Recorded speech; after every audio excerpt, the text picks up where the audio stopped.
આજે સરદાર વલ્લભભાઈ પટેલની 150મી જન્મજયંતિ. સરદાર વલ્લભભાઈ પટેલ લોહ પુરુષ, અખંડ ભારતના રચયિતા કે જેઓએ ભારતની આઝાદીમાં મહત્ત્વની ભૂમિકા ભજવી. પરંતુ શું તમે જાણો છો કે વલ્લભભાઈને સરદારનું બિરુદ કેવી રીતે, ક્યારે અને શા માટે આપ્યું હતું? તો આ વિશે એક પ્રસંગ જાણવા જેવો છે. બારડોલીમાં અંગ્રેજોએ ખેડૂતો પર ખૂબ જ વધુ કર લગાવી દીધો હતો અને આ વિરોધમાં બારડોલી સત્યાગ્રહ ચલાવવામાં આવ્યો કે જે સત્યાગ્રહ સરદાર વલ્લભભાઈ પટેલની નેતાગીરી હેઠળ ચલાવવામાં આવ્યો હતો.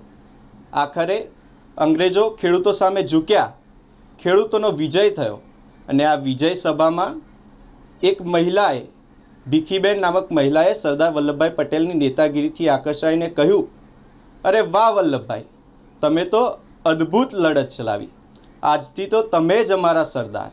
અને ત્યારથી જ વલ્લભભાઈ પટેલને સરદારનું બિરુદ મળ્યું.